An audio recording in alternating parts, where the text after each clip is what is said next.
How are you guys doing? Today is Friday, December 24th, 2021. I'm James Sims, and for this episode of The Elite, I'm going to do an elite individual profile on Davante Adams. The elite wide receiver for the Green Bay Packers turns 29 today, and my intention with this episode is, of course, to put a lot of the focus on the stats and the statistics, of course, to get a sense of the micro, but taking a big step back and looking at the macro, looking at the accomplishments and his achievements as well, just considering how many football players there are, especially how many wide receivers there are that are competing for a spot.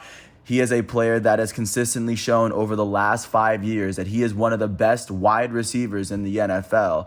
It's no small feat to make it to 5 straight Pro Bowls, and I think that trying to get an understanding of that would probably shape the understanding of why Davante Adams is currently in the discussion for the most dominant most consistent wide receiver in the NFL right now. He stands at about 6'1" and 215 pounds. And one thing I didn't mention is that he quite possibly may have the most talented quarterback to ever touch a football, throwing the ball his way every down. So, getting into Davante Adams, he's originally from California. He would go on and play high school football in Palo Alto, which is where Stanford is, around Northern California-ish. He would go on to get recruited to play college football at Fresno State, and his very first season, he would actually end up getting redshirted. That was the last season in which Pat Hill would coach, and that was the 2011 season in which Fresno State didn't even make a bowl. But of course, this transitions into Davante Adams' redshirt freshman year, which was the 2012 season, which would be Davante Adams' age 20 season. In his age 20 season, he would play 13 games for a Fresno State team that would finish with a 9-4 record. They would make it all the way to the Hawaii Bowl before they got housed by the SMU Mustangs. However, in that season itself, as a freshman, Davante Adams would post 102 receptions for 1,312 yards and 14 receiving touchdowns. This is, of course, when Derek Carr was his quarterback. And let's not forget that Derek Carr had to throw a lot of great passes in order to be taken in the first round out of Fresno State. And of course, following that 2012 season, he would be named the MWC, the Midwestern Conference's Freshman of the Year. He would also be named the Mountain West Conference's Freshman of the Year. I'm getting my MWs wrong. And as a freshman, he was named to the first team All-Midwestern Conference. Following his redshirt freshman year, he would return for his second and final year with Fresno State.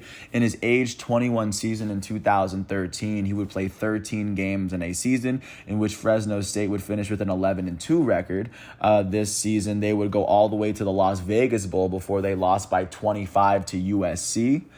In this particular season, Davante Adams would be named to the first team All-Mountain West, and he would be named a second team All-American at wide receiver, as with Derek Carr as his quarterback. He would post 131 receptions for 1,719 yards and 24 touchdowns, meaning that in the 2 years he played at Fresno State, he finished with over 3,000 yards and 38 total touchdowns in that 2-year span. Of course, he forewent his other 2 years of eligibility, and after his 2 years of college football, he would declare for the draft. He would be taken with the 53rd overall pick. He was taken in the second round of the 2014 draft. This is the draft where Jadeveon Clowney was picked first. Other notable inclusions in this draft: Khalil Mack was taken with the 5th overall pick by the Raiders. Mike Evans was taken with the 7th overall pick by the Buccaneers. Odell was taken with the 12th pick by the Giants. Aaron Donald, the Rams' goated defensive tackle, was taken with the 13th overall pick in this draft. Even going up, Sammy Watkins was the first wide receiver taken. Then it was Odell, to give a sense. Looking at the players taken in his round, his own quarterback, Derek Carr, was taken with the 36th overall pick, 17 picks ahead of him to the Oakland Raiders. And between those two, there were none of the players drafted between Derek Carr and Davante Adams have made a Pro Bowl yet. But once he was drafted to the Green Bay Packers, in 2014. He has been a member of the Green Bay Packers ever since. And this was, of course, coming off the year where he was named a second-team All-American at Fresno State. Going into Davante Adams' rookie season, his age 22 season in 2014, he would have to earn his way into the starting lineup. He started 11 of the 16 matchups he played in a season where Green Bay would go on to finish with a 12-4 record. This is the year in which Aaron Rodgers won his second season MVP. They had won 4 more games in the prior season. In that season, Davante Adams finished with 38 receptions for 446 yards and 3 touchdowns. As like I said, he was earning his way into that starting spot. But in that season, like I said, they would go to the playoffs. Once they made it to the playoffs, they would end up beating the Cowboys by 5 in the divisional round before losing to the Seahawks in overtime in the NFC Championship game.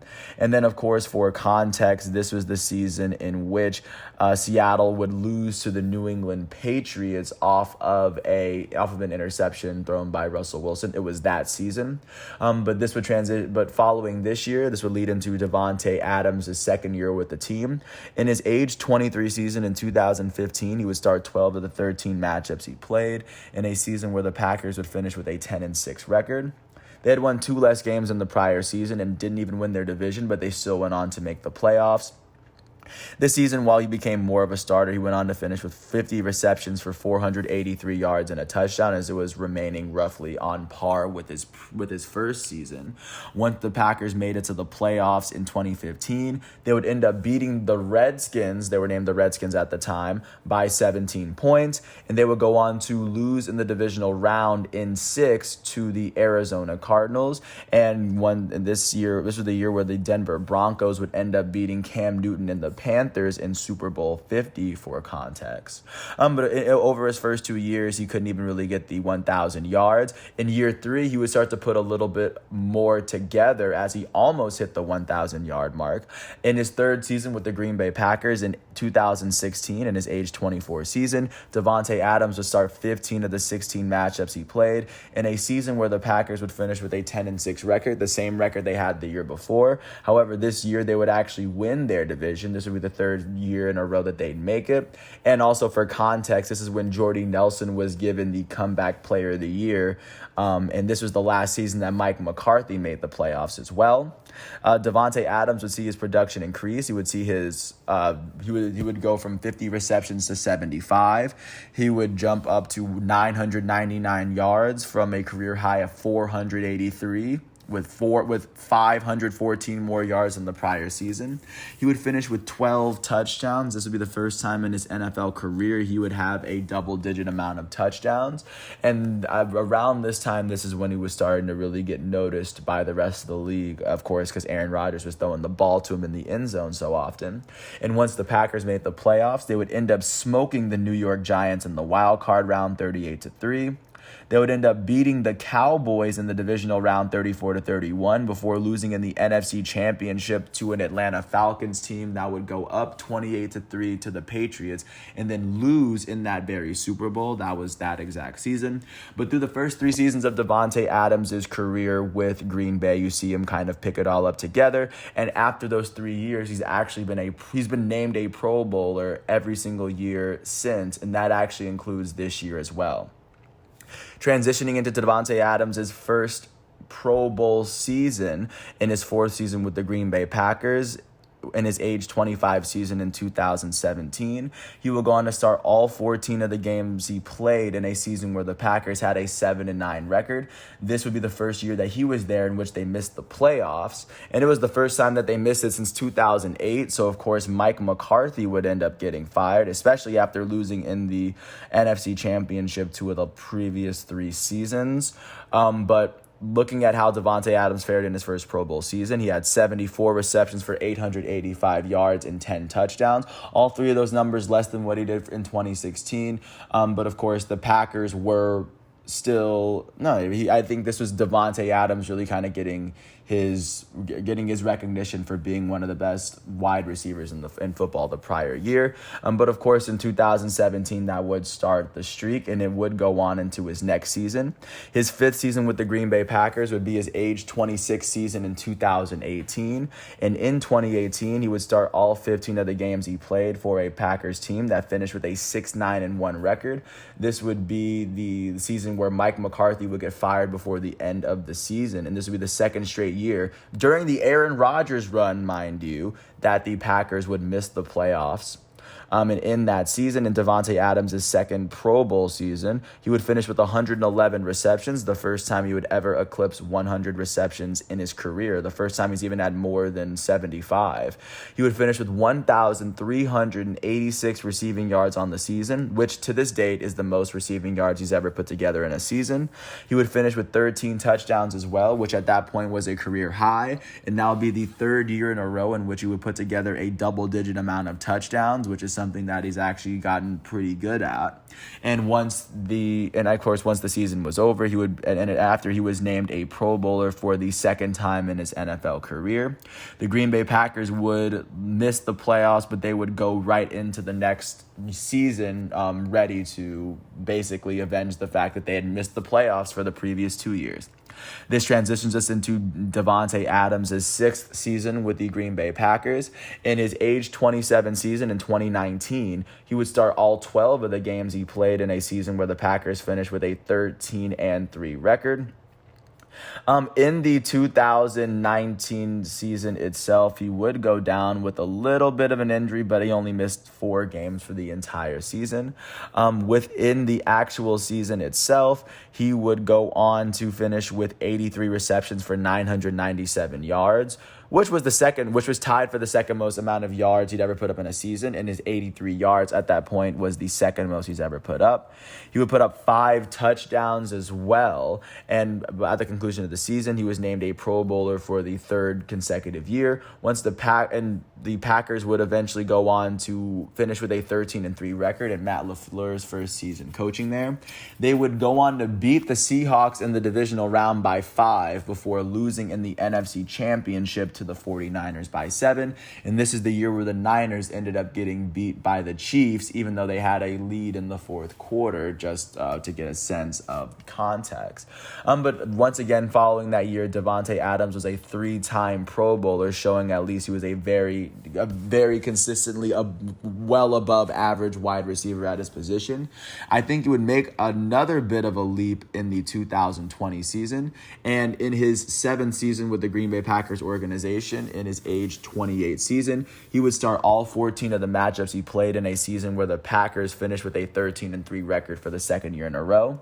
In the 14 matches he played, he finished with 115 receptions for 1,374 yards, which to date is the second most receiving yards that he's ever put together in a season. Also, not to mention that he would finish with 18 touchdowns, leading the NFL, and that would also be the most touchdowns he's ever put up in a season. This would be the 4th season in a 5-year span in which he would finish with double-digit touchdowns, as well as he also led the NFL in yards per game that season. At the conclusion of 2020, he was named a Pro Bowler for the 4th time in a row, and he would also be named to the All-NFL First Team for the only time in his NFL career to date. Once the Green Bay Packers would make it to the playoffs, they would beat the Rams by 2 touchdowns in the divisional round before losing in the NFC Championship to the eventual champs Tampa Bay Buccaneers. And of course, Aaron Rodgers did go on to win his 3rd MVP in his career in this most recent 2020 season. And then following the Packers' playoff exit, they would, of course, return back for this 2021 season. And in this 2021 season, the Packers are looking stronger than ever, considering they have a game tomorrow.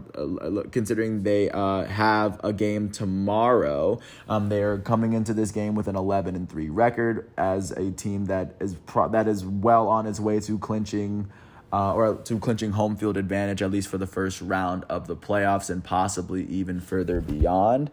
So far this season, even just looking at what Davante Adams has been doing for the team, he has a total of 92 total yards of offense and about 1,200 yards. Not to mention he has 8 touchdowns on the year, well on his way to eclipsing at least his yardage numbers and definitely his receiving numbers from the past few years.